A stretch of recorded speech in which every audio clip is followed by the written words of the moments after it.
Join me today as we are making some homemade bread. In today's video, I'm going to share my absolute favorite bread recipe. It's my favorite because it's easy to make, it does not require a mixer, it doesn't take much hands-on time, it makes 4 loaves of bread, and it freezes great. This recipe's inspiration comes from the organic bag of flour at Costco. You're going to need 12 to 12.5 cups of all-purpose flour.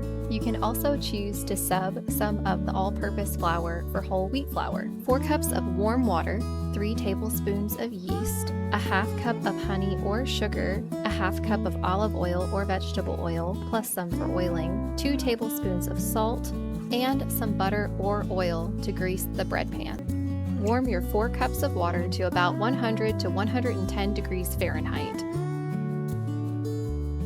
Pour your warm water into the bowl. Next, add 3 tablespoons of active dry yeast. Now it's time to add 1/2 cup of honey. Whisk together your water, honey, and yeast. Cover the bowl with a tea towel. Let sit for around 5 minutes. Ensure that the mixture is looking bubbly after this time. Add 2 tablespoons of salt. Add 1/2 cup of oil. I'm using olive oil. Whisk together once again. It's time to add the flour. Add flour 3 cups at a time and then mix.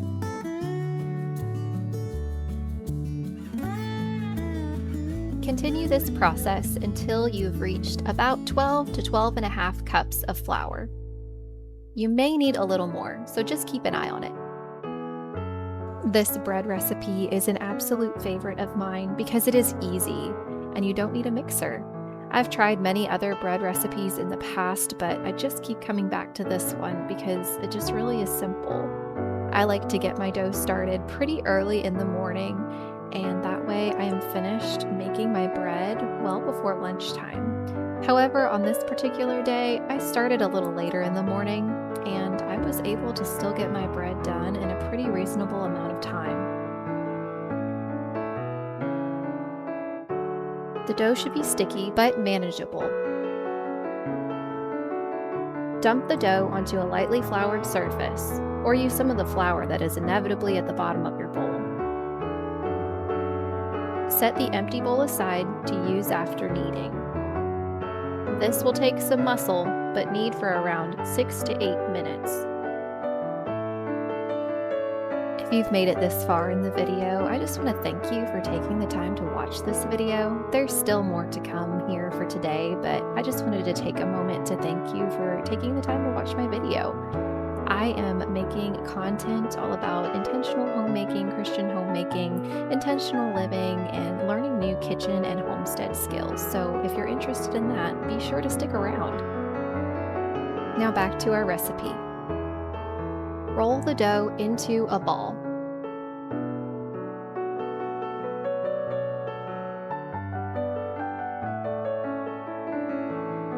Use the original bowl and drizzle some olive oil inside the bowl. Once the dough is in the bowl, make sure to roll the dough ball around in the oiled bowl to cover the dough with oil. Cover the bowl with plastic wrap and a tea towel, or just a tea towel. Let the dough rise in a warm location for about an hour or until it's doubled in size. Just before the dough is finished rising, grease your bread pans. I like to use butter, but sometimes I'll use spray avocado oil.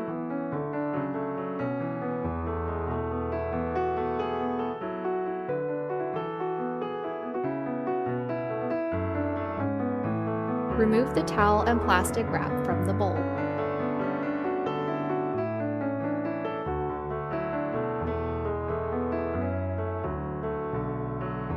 Punch down the dough.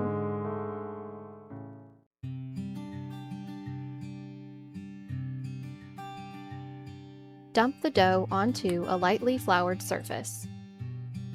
Knead for around a minute.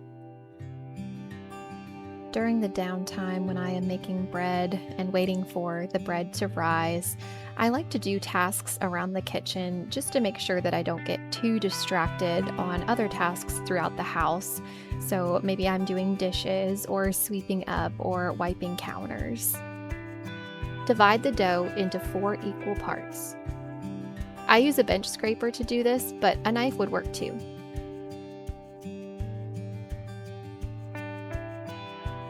One at a time, spread out each dough quarter to form a flat rectangle. I would guess these are about 5 or 6 inches by about 10 inches. Use your hands or a rolling pin to smooth out the dough quarter to ensure that there are no bubbles. Roll up your dough into a loaf. Tuck in the edges. Pinch the bottom of the loaf.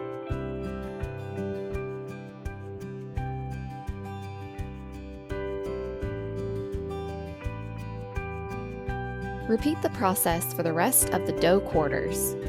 Making this bread today just reminds me that Jesus is the bread of life. John 6:35 says, "And Jesus said unto them, I am the bread of life. He that cometh to me shall never hunger, and he that believeth on me shall never thirst."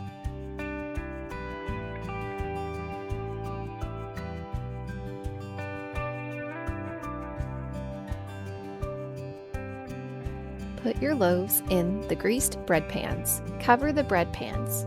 You can just use the same plastic wrap and/or tea towel that you did earlier. Just make sure the plastic isn't too tight or it might stick to your dough. Let rise for 45 to 60 minutes. This will vary depending on the temperature. Check around the 30-minute mark. Move oven rack to the low setting and preheat your oven to 375 degrees Fahrenheit. Put your loaves in the oven when they have risen just past the bread pan. If they get too tall, they'll fall. Bake on the low rack for 30 to 35 minutes or until golden brown. I take mine out at about the 30-minute mark, but ovens will vary. Remove your loaves carefully from the oven and let them cool in their bread pans for around 15 or 20 minutes or so.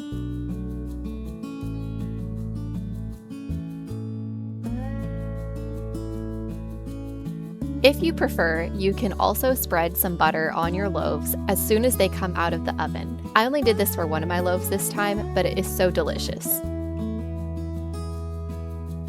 Remove the bread from the pans and let the loaves cool on their sides on a tea towel or a cooling rack. I cover with a tea towel if I have ceiling fans going, just to ensure that my bread doesn't dry out. Once cooled, store your bread in an airtight container at room temperature for 4 to 5 days.